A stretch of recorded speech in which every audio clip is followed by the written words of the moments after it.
Welcome to the Great Girlfriends podcast, where we discuss life, love, laughter, and everything in between. We're your hosts. I'm Sybil Amuti. And I'm Brandis Daniel. And before we jump into this week's episode of the podcast, make sure you sign up for our newsletter at thegreatgirlfriends.com. And don't forget to leave us an amazing iTunes review. Yes, that is the payment for listening to this podcast. I love it. 5 stars all the way. Let's do it. Let's do it. One of the things that people always ask Brandis and I are, how do you do it? How do you make friendship and business come to life? Is it possible? How do you collaborate? I'm hearing stories of women being this, that, and the other, and none of which we found to be true. We've actually found that when we share our spirits, people join forces, and together you can really build amazing things. And so that's what Building the Great Girlfriends was all about, but it's also something that we want other women to leave feeling, knowing in your body with certainty that you have the capacity to do in your own circle wherever you are, and that those circles will actually align when the time is right. And so we have been blessed to be aligned with some really fantastic women, and 2 of them are going to share today. Two women who have truly taken the idea of collaboration and the united force of women and made it sort of a movement or their personal mission. And it's not something that they're tasked to do at their job. It's just what they love and they're passionate about, and we've seen the fruit of it. So we wanted them to share about that today. So we're super excited. If you guys listen to the Great Girlfriends podcast, you have heard Jennifer Rudolph-Walsh, and you know her incredible story. Sybil and I got a chance to meet her, was it last year? Year before last? 16. I feel like we've known each other for years now. Yeah. But when we walked into her office, because it was a literary company, me and Sybil were expecting somebody stuffy and glasses who would be like, "Hi, how are you?" And we walked in, and it was like a whoosh of love, and we just like hugged and laughed and act like we had known each other forever. And so we're so excited to share her with you guys today, Miss Jennifer Rudolph-Walsh. Come on up. Yeah.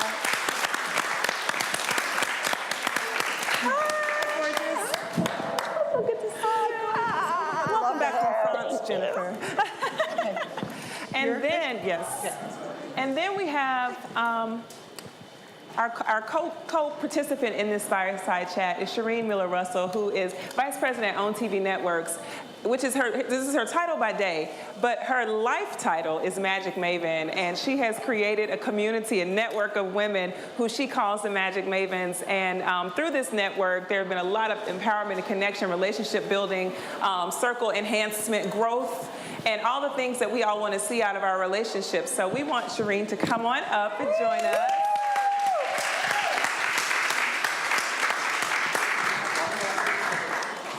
Oh, I'll start using these. Absolutely. Yeah. There we go. Great. Perfect. Is this one? Okay. I haven't given you. So,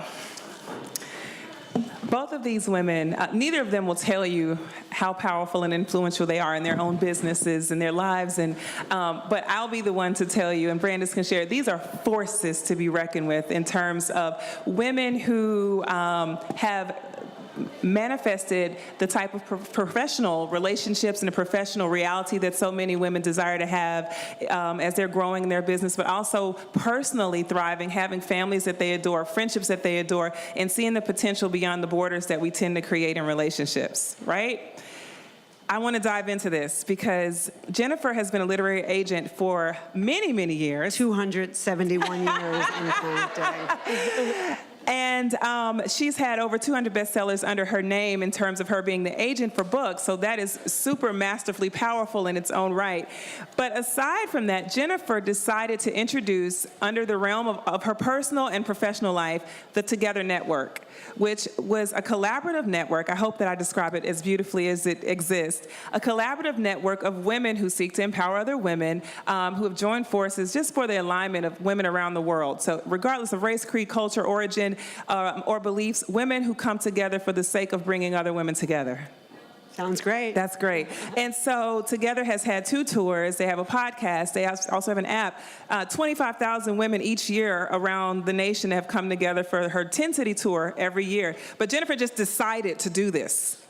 And because she decided, she took choice, which is Angelique talked about choice earlier. She made a choice to do this. Everything just aligned for her.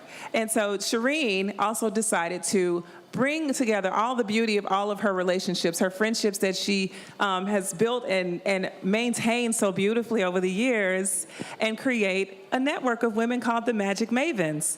And so I think the circle force is what we're looking at. What happens when you bring your circles together? Sometimes we segment our lives. We compartmentalize our relationships, and then we never get to see the full potential of it. How has bringing those circles together made your purpose come alive even more? Well, if you don't mind, I'd like to just say, for one part of my purpose, I just want to recognize that I'm in a room of beautiful, glorious women of color, and what an honor it is for me to have the sacred opportunity to sort of be one of few white faces in a room. I always thought sisterhood was the greatest thing I could possibly elevate, but what I'd never imagined is through the elevation, I would suddenly have all these wonderful, intimate relationships with women that had very different backgrounds than me. So just even being here and having a chance to address all you beautiful, glorious, amazing, brave, cool, kind, I'm sure hilarious women is just a total honor. So I just want to start by saying that that has been a byproduct of these concentric circles. So I've always elevated stories and storytelling, and I've always felt that when you hear somebody's story, you can never see them as other again. So no matter what you think this person is this and you're this, when you hear about how their father died when they were young and their mother moved them from place to place, you no longer see them as anything other than a person who has a broken heart in ways that you may be able to relate to directly or reminds you of your best friend or your sister or somebody you love. So it's not an overstatement for me to say that I actually believe that storytelling has magic powers. I do. I think it transforms what we believe about ourselves and what we believe about each other. And so I've always just wanted to build the biggest platform possible. And in doing that, the universe brought me amazing people like you two and so many other extraordinary women who have shared their stories and listened to my stories. And it just keeps amplifying. It's contagious, it's magic, and it grows and grows. To complement what Jennifer just said, I had the fortune and true blessing of being a pupil of Dr. Maya Angelou when I was at Wake Forest. And I was 20, I think at the time, it was my junior year. And the first thing she wrote on the board our first day of class was, "I am human, nothing human can be alien to me," which is from a philosopher named Terence. But if you've seen Maya talk, or the late Dr. Angelou speak about this quote she's done on Masterclass, on OWN, and several other places, but very much what she said, there's a kindred connection in our humanity, and the minute we unpack our stories, we see ourselves in someone else's lives, independent of age, origin, color, sexuality. Like, there's a commonality just in the space of us being human, and the sooner that we can connect to that, the quicker that we can align and debunk so many myths and disparities about who we are, which to that point, I think, is what's made me successful in my career. I'm in a space of advertising, sales, and marketing, and I walk in rooms that never look like this. I'm often the one sole woman of color walking into a room of white men or all white women, and I've always had that moment where I see them do that kind of like, oh, like that turn of the head, like, you're special, and I would say that the defining moment for me as of late in my career has been, or first what I will say is I always try to find the connection by how are we more alike than we're different? How do I help this woman or this white man who's 50 see himself through me? And that really was finding what are our commonalities. And believe it or not, there's more of them than we often give ourselves credit for. But then to complement that, I then would lean into what made me uniquely special as being a Black woman, as being one who was comfortable in who I was and as I was. And so celebrating that in every room and then leaning into my uniqueness, leaning into the fact that I was gonna be a unicorn and celebrating that and finally feeling comfortable trading on that currency and saying, that's my equity. Like, I'm gonna bring that to the table because that's uniquely different than everyone else here in this room. And thus there was an honesty and authenticity. And it's helped me become successful in really trying to move products, services, and goods because we started here together, and then I was like, oh, by the way, I think I'm a bit of a badass. And so let me show you how or why. And I'm sure they're going, yeah, we already got that. You know, interestingly enough, I'm sorry, Maya Angelou actually is the one person that I would say changed my life in terms of my career in the most profound way, because when I was a freshman in college, I was a terrible student. I actually was kicked out of 2 different high schools. Not at all what you would expect. I didn't have my face in a book. I mean, I was failed so many times. People would say to me, you know, well, you have potential if you'd only use it. And I was like, what does it mean to use your potential? I wanted to do better, but I had no idea what it even meant to apply yourself. But anyway, I found myself in this freshman classroom, and we were studying contemporary voices in fiction, and I had no idea that authors were alive. I literally thought that only white dead people wrote books. So when I was introduced to Maya Angelou, Toni Morrison, and all of these people, I was blown away. And on about the 3rd week of my freshman year, they said Maya Angelou is speaking in Columbus. I was like, what does that mean, she's speaking? So I went on a bus to Columbus, and there I heard this woman, really more of a god, speaking on the stage about her life in 1930s segregated South, about sexual abuse, about mutism. But all I heard was my own story about finding your own voice, wanting love against all odds of heartbreak. And I'm sitting there, I'm holding hands, I'm shaking my head up and down, I'm crying. And then I realized, oh, I didn't come with that woman, sorry. But that was the feeling. And I knew at that moment I wanted to be close to that in my life. I didn't know what it was, but I was like, whatever this is, I gotta be close to that. So Maya Angelou for both of us. I love that. You know, I've been in rooms with both of you, and I've seen how both of you have connected. You've connected Sybil and I personally, you know, to other women. And I think that sometimes women don't think that we can collaborate in that way. What do you hope that even the women in this room walk away with knowing about women collaborating with other women and what can happen from that? I will say that I'm a part of a curated group of women, in addition to Magic Mavens, but this group that started maybe like 2.5 years ago, a good girlfriend of mine who's in Wall Street. I'm not in Wall Street, I'm in media and advertising, but our children were playmates, and same town in Jersey. And so she's like, I'm just getting a bunch of girlfriends together, and the idea is that you are all from different pockets and moments in my life. But I have one ask, and the ask is that you all show up comfortably as you are, but you're gonna come into the room and you're gonna say what your one ask is, boldly ask what you want of the circle in the room, and then what's your one give? What is your natural skill set? What is your natural access that you would put out as currency in this room? So 25 women showed up. This was, again, 2 years ago. Some of the women, if I said their names, you know who they were. But it was a moment of us just sharing. And at the time, I was determining if I was going to leave MTV and come to OWN. And a few people knew, but I was just like, I'm not sure. I feel one thing in my spirit, but I feel another thing in my mind, and I'm wrestling with the two. And I said, and here's the skill set that I can offer up by what I do and what I do well. We all went around the room and just traded on, well, here's what I am. I'm an executive coach. If you need 20 minutes, you know, I will give that up to you. If someone's like, I'm an attorney, I'm a powerful attorney, and if you need an hour of consulting, I'm offering that up in exchange for I want to get to the White House before the Obamas leave. She got to the White House before the Obamas left. But all that to say, through that group, women have launched applesauces. If you're not familiar with Sanaya applesauce, it literally was Keisha in the room going, hey, I want to do this, taste it, and now, I can't even tell you the crazy things that are about to happen to her in the next 6 months that we'll all see. In addition to, I want to write a book. 2 women have gotten books, secured agents and have book deals. And so it really became like, well, who do you need to know here? And it was, I want to interview Oprah about Queen Sugar for the New York Times. Well, I think I can make that happen. Let's do that. And so what we decided was, how do we get in a room and exchange the way many white men do, which is saying, who do you need access to? How do I make it happen? And then how do we leverage what we know? And unfortunately, a lot of times I don't think we're comfortable, especially as women of color, being empowered to ask and say, this is what I need. I look at Latham. Latham, I think you do this really well. You are so great at saying, here's what I need, here's how I need to make it happen, and who can we talk to make that happen? And then we all somehow, between all of our respective collection of friends and acquaintances, make those connections. So I think it really is about looking at, we're all members of LinkedIn, but how do you take that to the next level? And how do you really create a deliberate moment for saying, here's my intention, with women that you know and women that you don't know, and creating the space to say, I need this, and here's what I have to give in exchange, and it doesn't cost anything. It really is just the currencies that God has given to us. That's beautiful. I love that. I really love that. What I would say is I kind of came up being the only woman in the boardroom, and not only the only woman, but a lot of times the only person that was in New York, and everybody else was together in a room in LA. And so I was on the screen. And so I had to learn that sort of more, what we call more like feminine skills of leadership, what people call soft skills. I think those are actually the hard skills.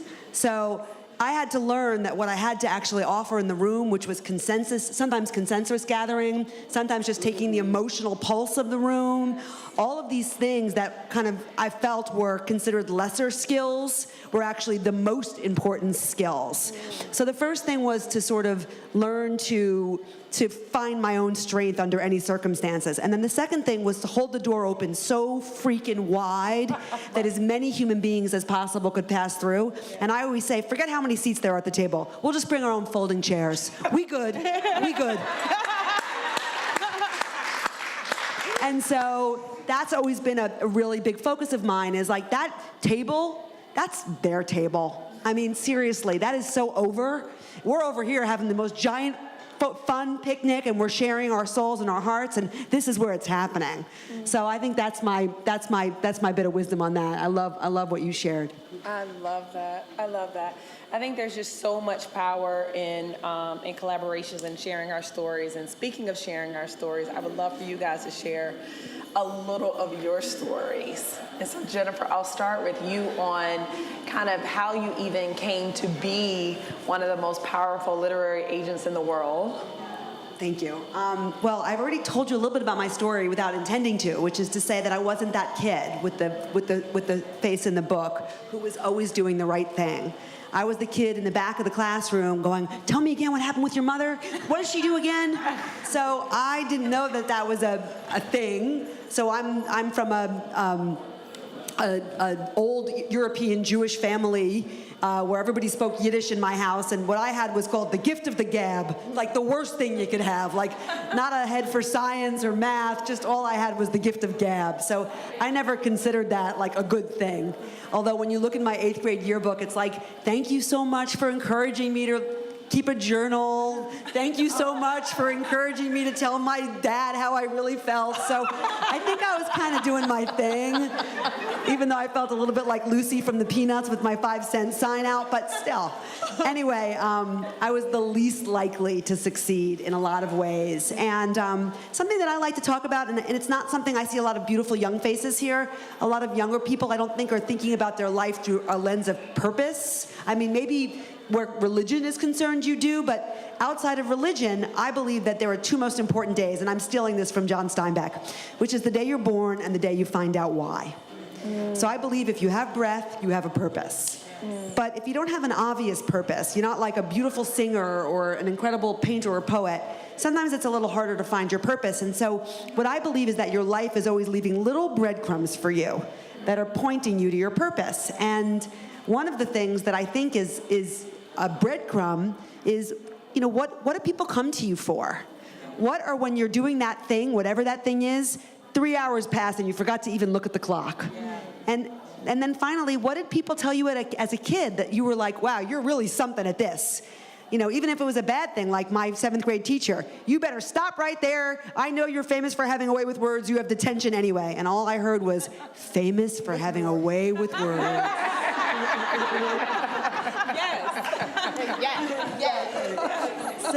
So I would say that's how I came to find myself over time. And I didn't know what a literary agent was. In fact, I didn't really understand that there was a place for somebody that wasn't a writer or an editor. But one thing I would say for anybody who's thinking about a move in a career is that there's so many things in between the thing you see here and the thing you see there. There's just a million different things in between, just like what you do. It's part of storytelling, but who understood about advertising and marketing when we're little kids? We're not like, that's what I want to be, but it's actually an awesome thing to be. And it puts you in the most interesting rooms. So I guess that's what I would say, is that when you love something, you can head towards it following these breadcrumbs, and just don't be too strict about where you're going to end up, because you may not even know the thing. I never heard of a literary agent. And ultimately, when I got into the live events business, first through Oprah Winfrey, who I was so lucky to take around the country on this incredible tour called The Life You Want, which was really the life I wanted. And then then when it ended, I really didn't want the experience of gathering people together to end, because writers write in silence and most people read in silence. And I think that there's almost like a contagion of isolation happening. We're more virtually connected than we've ever been, but I think, like, why is everybody anxious and depressed and addicted and all this stuff? Because we're kind of lonely. And there's nothing like being there. The minute I walked in here, I was like, oh my God, like I could feel the love and the energy in the room. So I didn't know what a live events promoter was. I didn't know what any of those things were, but I just kind of said, well, what's the next right decision? What's the next right decision? And I make so many mistakes, but when I do, I try to make the next right decision. So I hope that answers your question. We'll be right back after these messages.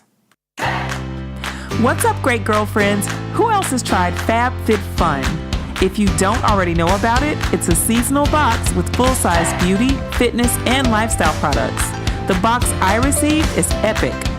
Each season's box features a variety of amazing quality brands like Tarte, Kate Somerville, Anthropologie, Free People, Dr. Brandt, and that's just the beginning of it. Don't miss out because they sell out super fast. Check out www.fabfitfun.com and use the code GREAT, that's GREAT, so you can save $10 off of your first box, making it only $39.99. Again, that's fabfitfun.com and use the code GREAT. You deserve to treat yourself. Enjoy! Hewlett Market, a brand new shopping experience built just for you.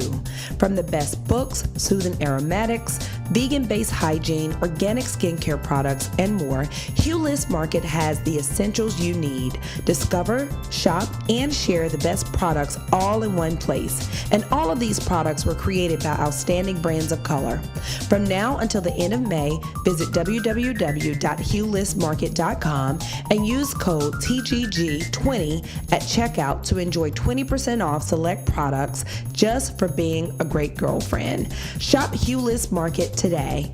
And this is very special because the co-founder of Hewlett Market is the better half of our co-founder, Sybil Amuti of the Great Girlfriends. So shop and enjoy. My story, really abbreviated, is that I grew up in the South, Charlotte, North Carolina, and yes. Love it, North Cackalack. So, and I always thought that I was going to be in a trajectory of finance. Like, I had interned very early at Nations Bank, which then became Bank of America. And so I realized quick, I was like, I don't like to manage my own checkbook, let alone someone else's. So why am I pursuing this? Because it's associated with success. And typically, as you know, women of color, if you're decently smart, there's like, well, you should be a doctor, you should be a lawyer, or you need to do stuff. Like, these were the opportunities. And I thought, well, I've been told I'm smart, so this is what I'm supposed to do, but nothing inspired me. And then I was fortunate enough, through a connection, had an internship at Time Magazine right before my senior year. And I came to New York, and I thought I was Sarah Jessica Parker in Sex and the City. And I was like, I want this. Like, I want the energy. I want the spirit of it. I love the subway. I love the smells of it. Like, I'm like all for all of this. All in. So new, right? Now I'm like, please, can I, right? But that said, I was green to it, but I felt something. My spirit came alive in the energy of New York and media.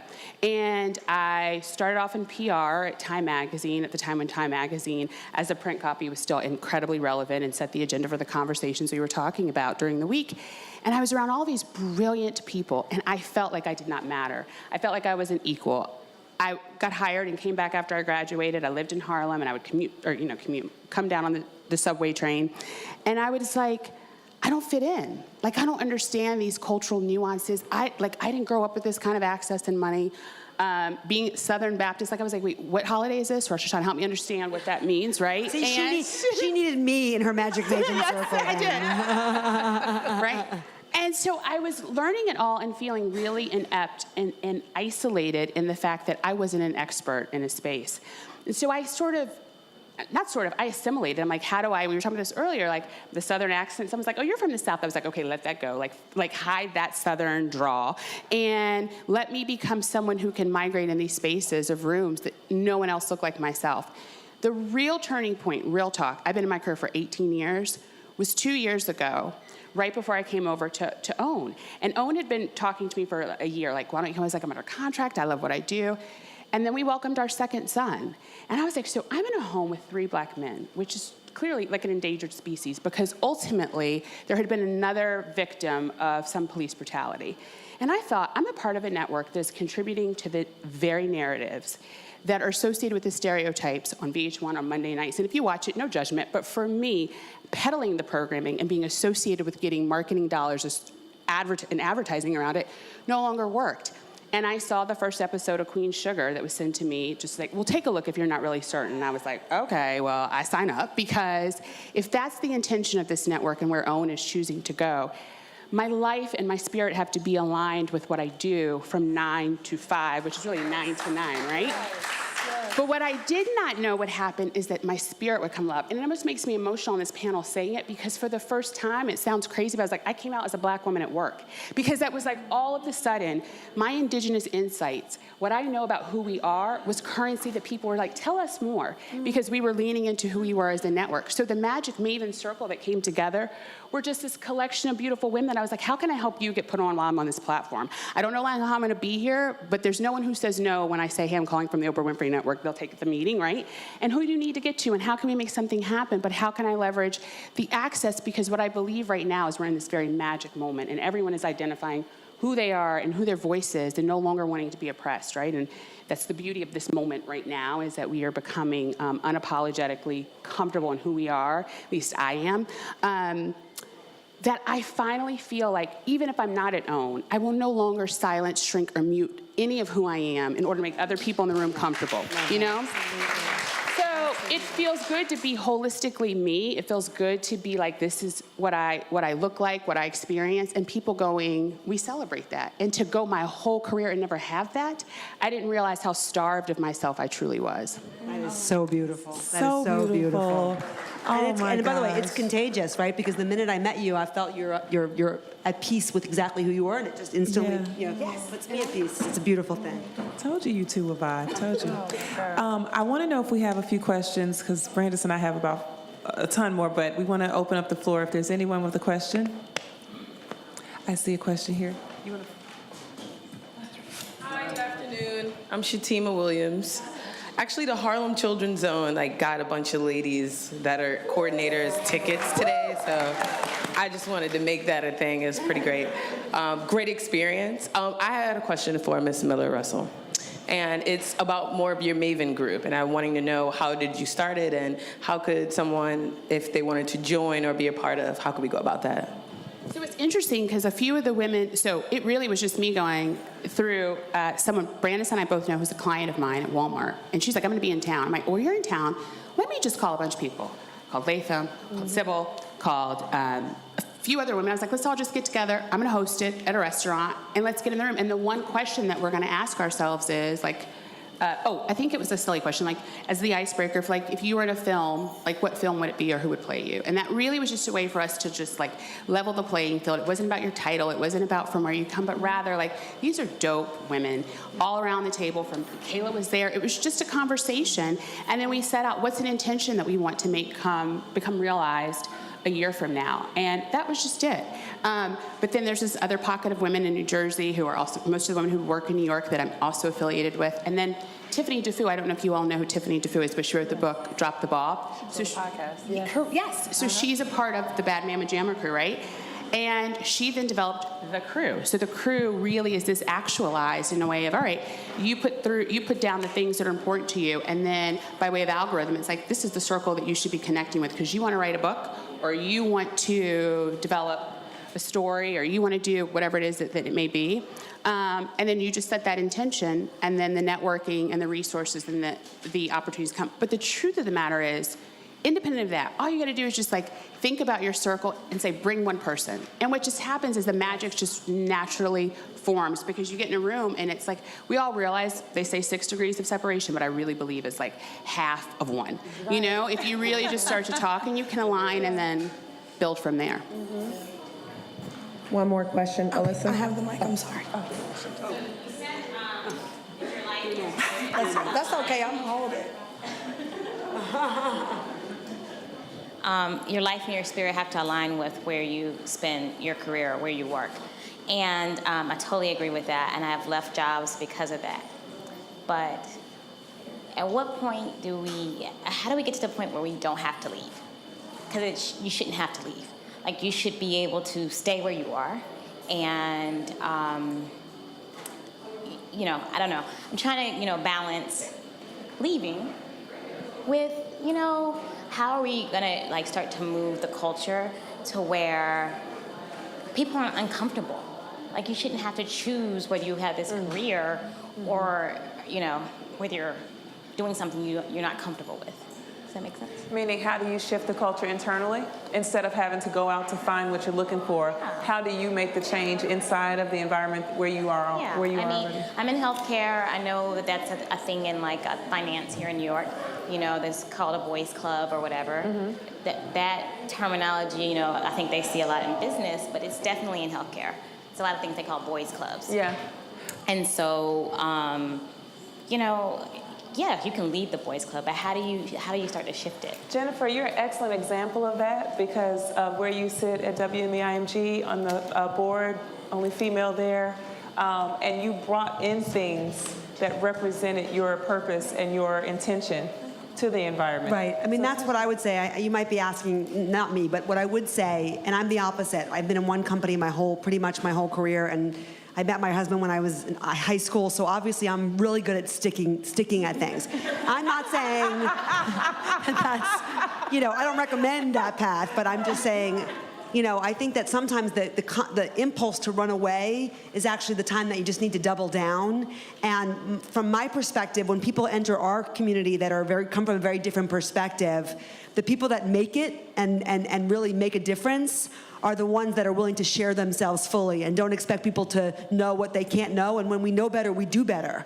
So the more that you can share of yourself, the more I think you would have an opportunity to change your environment. And just from the WMEIMG perspective, we just welcomed the great Bozoma St. John as the face of our entire company, which is probably one of the most proud, experiences for all of us. But for me personally, like, it took a while, but now the face of our company is this 6-foot tall goddess that was born in Ghana. Like, change happens. So what I would say is, if it feels like it's right on other levels, how much can you actually give of yourself instead of holding back because they don't get it? And that's my advice. Good. Yeah, I love that. You must have something brilliant to say on that matter. I'm sorry.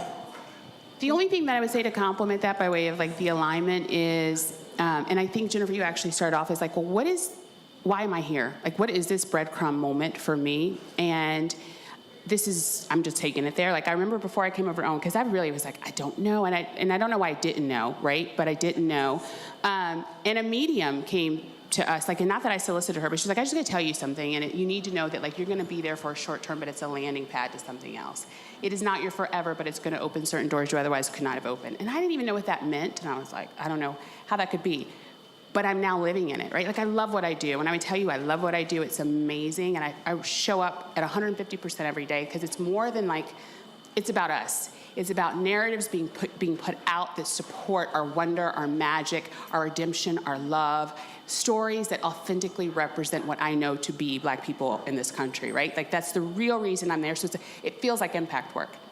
But in the time that I've been there, do you know, I have a 5-year-old who is, he's like, I feel like he's like so woke in a way that like my husband and I sometimes are like, he's an activist and we have to like, we don't know how to manage like all of the things that he says, but we were at a hotel for a wedding and he literally said as we were checking in to the hotel to the woman taking our reservation, he goes like, so you have all this artwork, why aren't there any brown people in the photos? And she's like, that's a great question. And so in our course of like helping to create environments for him, he's always been like, Mommy, why am I the only brown boy with curly hair in the classroom? Or why this, why not that? So we keep trying to create circles. But there was a moment in February as Black Panther was about to be released. And I'm in all this research about Black women and how we consume content. It's what I trade on every single day, right? Like McDonald's, here's why you should invest in OWN, because this is what you need to know, or Target, whatever the case may be. But we were talking about Black Panther, and I was like, you know what? As much as Black women and Black men want to see themselves, we also want our children to see ourselves. Yes. Told with stories that are just beautiful and magical. And I had this like moment where I became paralyzed literally at my desk, started crying, and I was like, there were years, 5 years ago, I had pitched a story content to Nickelodeon. And they're like, yeah, we don't get it. It seems a little esoteric. It ended up really becoming like was a PJ Masks, which are these kids who became superheroes at night. But it was my first no, and no for me felt like, then it's not for me. I wasn't comfortable with rejection. So I'm sitting here at my desk and I'm like, oh, this is why I'm at OWN right now. Because what I realize is that A, we have a whole lot of money to spend as African American women. African Americans are gonna represent $1.3 trillion in the consumer space in 2021. My son wants to see himself, right? I go home, and I can't make this up to you all. I go home that night, we wake up the next morning, 5 a.m., Miles is on the side of my bed. He goes, Mama, why don't brown and black people get to make TV and movies? And I was like, your mama's about to. So at the end of the day, right? So what I say to you is in that healthcare role where it may not fulfill your spirit now, what from it can you take to create the experience that you desire here, there, or elsewhere to create the imprint that's really a part of what your legacy during your tenure in this lifetime should be? I love it. And I think this has to be our last question. Okay, so last question. So when it comes to like seeing us at those levels, I think there seems to be such a huge bridge, you know, especially for those of us who are not in areas. So we live in Charlotte now. Shout out to Charlotte, right? Hey. You smack. Yes. I volunteered these things. There seems to be such a bridge from our day-to-day where we are, even if we have greatness in us, to this level. I feel like here in New York, there's so many big, huge things. How do we, from places like small town friendly in Charlotte, connect with people at that level in these areas? Because I network all the time in North Carolina. People like you are not in those rooms. Can't limit yourself. My response to that is you just got to keep elevating yourself from wherever you are. I mean, great things happen from every place on the face of the earth. And I mean, I just think about Jeanette Walls, who wrote The Glass Castle, from Welch, Virginia, probably one of the most depressed places on the face of the earth. So, if you're impeccable in your steps, you're going to find people walking alongside of you who are also impeccable in their steps.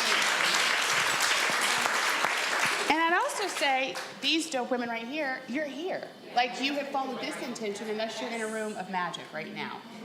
To leave this room and not have made connections, to leave this room and not have created opportunity would be the miss. And that's not going to happen, right? Because we are all here supporting what Sybil and Brandis have created, which is a room for gathering and room for supporting each other. And we're all girlfriends in this room. So we can make it happen. I love it. Thank you, guys, so much. Thank you both. This was so incredible. I don't know about you guys, but all of a sudden, after Latham's session, I woke up. I felt like I was at the top of the morning again. And then we do this session, and I feel like I see the sign back there, and I'm like, wait a minute, what? I need like 30, 45 more minutes. Yeah, we just want to keep looking away from you. We don't want to. I know. Keep ignoring her back there. This was so awesome. Thank you, ladies. One more question. This is one powerful question that I think is very important to me. It's the question of legacy, because I believe you should always be considering what you want your legacy to be. I would like to know from you, Jennifer and Sheereen, what you want your legacy to be. Right now in this moment, it will be, and I could get emotional, it is to normalize my boys' experience so that when they're in kindergarten, when they are in 8th grade, their peers have already grown up seeing their hair, their stories, the cultural nuances, and thus being a black boy seems cool and dope for any boy, white, brown, yellow, green. And I want them to see themselves. And I want to be a part of making sure that every child sees themselves through the lens of us, truthfully. It's beautiful. Thank you. I think that I want my legacy to be the idea that there is this invisible force, this intersectional, intergenerational force that connects all of us, and it's the power of story. And I want every single solitary person to hear a story that they find themselves in. And I want us to just keep amplifying each other's truths and healing, connecting, and elevating each other. So that's what I hope my legacy to be. Thank you. Thank you, thank you, thank you. Thank you so Let's give it up for our last fireside chat of the day. Jennifer Rudolph-Walsh and Sheereen Miller-Russell. Hey, great girlfriends, it's that time of year again. We're inviting you to join us for the 2019 Great Girlfriends Doers and Disruptors Conference, June 13th through 15th in New York City. Our 3-day event includes exciting receptions, life-changing panels, connections, masterminds, and more. This year, we had over 100 women from around the world connect with like-minded girlfriends and create incredible memories. Now it's your turn to be a part of this exclusive event. Visit our website, www.thegreatgirlfriendsconference.com, to grab a ticket for yourself and for your greatest girlfriend. We hope to see you there. We could not end this podcast without thanking our amazing husbands. Yes, thank you, Kwaku. And thank you so much, Rich Daniel. And our beautiful children, thank you, Sam and Dylan. And thank you, Miss Sky Daniel. And thank you to all of you great girlfriends for trusting us as your go-to source for everything life, love, and laughter. You can check us out on our social, on Instagram, The Great Girlfriends, on Twitter, _great_GFS, and on Facebook, The Great Girlfriends. And please make sure that you join our Facebook group, which is over 16,000 women strong. Absolutely. And make sure you listen every single Wednesday on iTunes, Spotify, Podcast Bean, Podcast Republic, Google Play, and every other podcasting service. Absolutely. Be sure to post your questions, share with your friends, keep listening, and keep being a great girlfriend. I'm Sybil. And I'm Brandon. And we're signing off. Peace. Peace.